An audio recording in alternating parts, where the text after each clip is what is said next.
कहानी की शुरुआत होती है दो लोगों के बीच हो रही एक खतरनाक फाइट से। जैसे ही एक फाइटर ने अपने ओपोनेंट को हराकर जमीन पर गिराया तो एक आवाज ने उसे ऑर्डर दिया कि उस आदमी की गर्दन तोड़कर उसे तुरंत मार डाले। लेकिन वो फाइटर ऐसा करना नहीं चाहता था। उसके अंदर अब भी इंसानियत थी और वो बिना वजह किसी की जान लेने के खिलाफ था। मगर उसके मना करते ही एक नकाबपोश आदमी वहां आ पहुंचा और बिना किसी हिचकिचाहट के एक ही वार में उस हारे हुए फाइटर की गर्दन तोड़कर उसकी जान ले ली। इस नकाबपोश आदमी का नाम डॉन था, जो इलीगल फाइट्स को ऑनलाइन दिखाकर बहुत सारे पैसे कमाता था। लेकिन उसके लिए ये फाइट सिर्फ पैसा कमाने का जरिया नहीं थी। दरअसल लोगों की जान उसकी नजरों में कोई कीमत ही नहीं रखती। खैर, उस फाइटर को मारने के बाद डॉन उस दूसरे आदमी के पास गया जो अभी भी जिंदा था। उसने उसके पेट में चाकू घोंपकर उसे भी मार डाला और साफ कह दिया कि उसे किसी डरपोक आदमी के साथ काम करने की आदत नहीं है। लेकिन अब उसे किसी ऐसे फाइटर की तलाश है जो उसकी अंडरग्राउंड फाइट्स की दुनिया का स्टार बन सके, जिससे कई फाइटर एक साथ लड़े तो भी ना हरा पाए और दुनिया भर के लोग उसकी फाइट देखने के लिए बेसब्र रहे।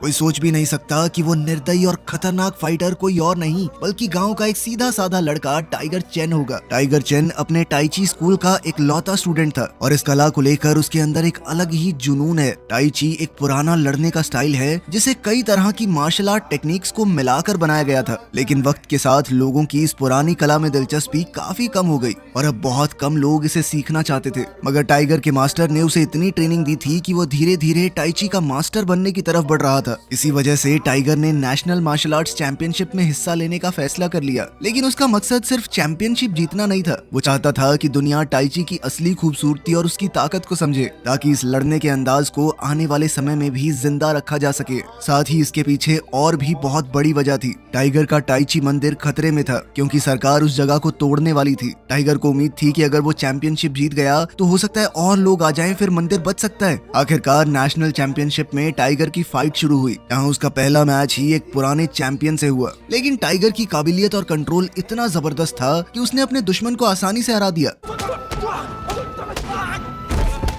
अपनी पहली ही फाइट में टाइगर ने सबका ध्यान अपनी तरफ खींच लिया और वो देखते ही देखते मशहूर हो गया। फिर फाइट के बाद एक न्यूज रिपोर्टर ने टाइगर का इंटरव्यू लिया और उससे पूछा कि उसने इतनी जबरदस्त फाइट के लिए ट्रेनिंग किससे ली थी। लेकिन टाइगर ने कहा कि ये कोई फाइट नहीं है मेरे लिए, मैं तो दुनिया को अपना लड़ने का तरीका दिखाना चाहता हूँ। टाइगर की इसी मासूमियत और सीधेपन ने डॉन का ध्यान उसकी तरफ खींच लिया। डॉन को लगा कि टाइगर उसके इलीगल फाइटिंग बिजनेस के लिए बिल्कुल परफेक्ट फाइटर बन सकता है। टाइगर को मार्शल आर्ट्स आती है, वो मशहूर भी हो रहा है और सबसे जरूरी बात, वो अभी तक उस इलीगल दुनिया के काले सच से बिल्कुल अनजान था। डॉन ने सोच लिया कि किसी भी तरह मैं इसे अपना फाइटर बना के रहूंगा। इसीलिए उसने अपने आदमियों को टाइगर पर नजर रखने के लिए लगा दिया। धीरे धीरे उन लोगों ने टाइगर का पूरा रूटीन पता लगा लिया और उन्हें पता चला कि टाइगर एक कुरियर कंपनी में काम करता है। खैर, टाइगर के ऑफिस में उसका एक जिगरी दोस्त भी था। दोनों पता नहीं कब से एक दूसरे को जानते थे। फिर एक दिन काम करके जैसे ही टाइगर घर लौटा, उसे अपने नाम का एक लेटर मिला। ये एक ऑफर लेटर था जिसमें किसी आदमी ने टाइगर चेन से मिलने की खास रिक्वेस्ट की थी। अगली सुबह जब टाइगर की आंख खुली तो उसने अपने घर के बाहर एक गाड़ी और दो आदमियों को खड़ा देखा जो उसे लेने आए थे।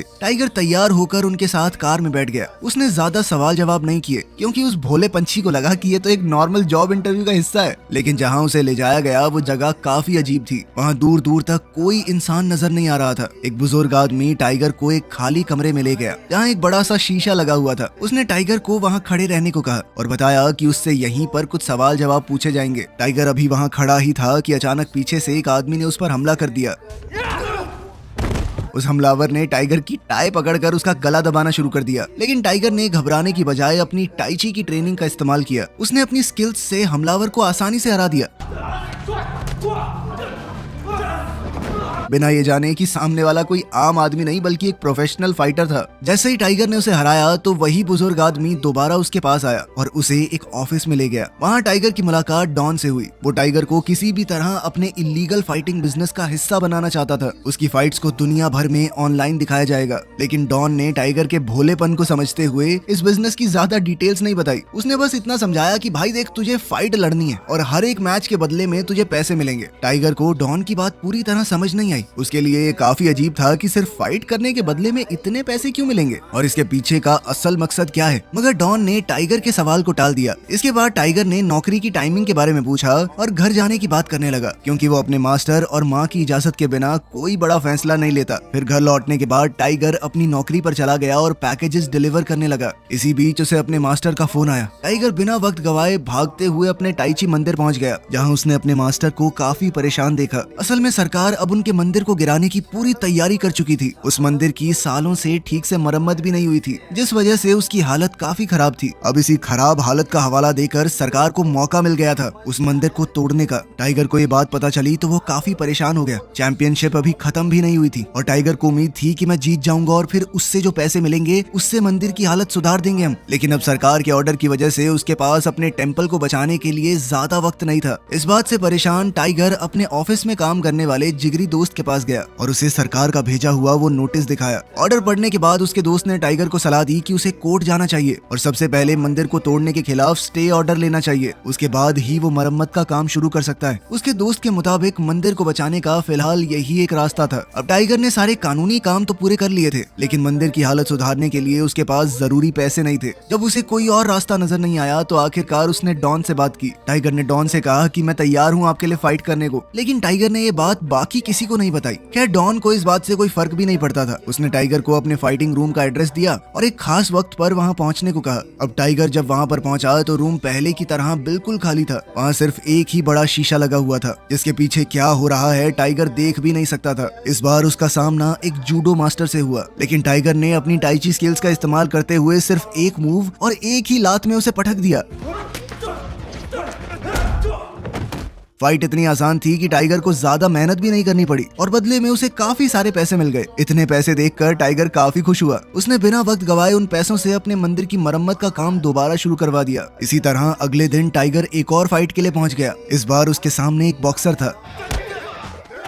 टाइगर ने पहले अपनी डिफेंसिव गेम चलाई और धीरे धीरे बॉक्सर को थका दिया। जब उसका दुश्मन कमजोर पड़ने लगा तो टाइगर ने मौका देखकर कुछ जबरदस्त हमले किए और उसे भी हरा दिया। ऐसे ही टाइगर लगातार कई फाइट्स जीतने लगा और धीरे धीरे उसकी पैसे की दिक्कत भी खत्म होने लगी। इन अंडरग्राउंड मैचेस में उसका सामना अलग अलग मार्शल आर्ट्स और फाइटिंग स्टाइल्स वाले फाइटर्स से होता। इस वजह से टाइगर की अपनी काबिलियत भी और बेहतर होती जा रही थी। उसकी किक्स खास तौर पर काफी ताकतवर थी और वो अपनी रफ्तार और टेक्निक पर और ज्यादा कंट्रोल हासिल कर रहा था। इसी ट्रेनिंग और तजुर्बे का फायदा उसे नेशनल मार्शल आर्ट्स चैंपियनशिप के दूसरे राउंड में मिला, जहाँ टाइगर ने एक और फाइट जीत ली। डॉन की फाइट से कमाए हुए पैसों की वजह से मंदिर का काम भी तेजी से आगे बढ़ रहा था। साथ ही टाइगर ने अपनी माँ को एक वॉशिंग मशीन भी गिफ्ट कर दी, जो उसके लिए काफी बड़ी खुशी थी। अब टाइगर को अंडरग्राउंड फाइटिंग से काफी पैसे मिल रहे थे, इसीलिए वो इसे छोड़ना नहीं चाहता था। वो आज भी एक और फाइट के लिए पहुंच गया, लेकिन इस बार का मुकाबला पहले जितना आसान नहीं था, क्योंकि इस बार टाइगर के सामने कोई आम फाइटर नहीं था, बल्कि एक मार्शल आर्ट्स चैंपियन खड़ा था, जिसके पास कई सालों का तजुर्बा था। सबसे बड़ी बात ये थी कि उसने अपने शरीर को इतना ताकतवर बना रखा था कि टाइगर का कोई भी वार उस पर असर ही नहीं कर रहा था। टाइगर चाहे जितने भी मुक्के और लात बरसाता, सब कुछ बेकार जा रहा था। आखिरकार एक वक्त ऐसा आया जब टाइगर बुरी तरह थक गया और वो अपने दुश्मन से पीछे हट गया, लेकिन वो हार नहीं मान सकता था। इसीलिए उसने ध्यान से अपने दुश्मन के लड़ने के तरीके को ऑब्जर्व करना शुरू कर दिया और उसके फाइटिंग स्टाइल में वो कोई कमजोरी ढूंढने लगा। तभी टाइगर की नजर उसके कमजोर पॉइंट पर पड़ गई। उसने देखा कि अगर इसके कंधे पर एक खास जगह पर जोर लगाया जाए तो उसका दुश्मन कुछ देर के लिए अपना बैलेंस खो बैठता है। टाइगर ने इसी कमजोरी का फायदा उठाया। उसने अपने दुश्मन के कंधे पर जोर डालते हुए उसे उठा लिया और एक जबरदस्त मूव के साथ मिरर स्क्रीन पर दे मारा, लेकिन इस टक्कर की वजह से स्क्रीन टूट गई और टाइगर को उसके पीछे का पूरा सेटअप नजर आ गया।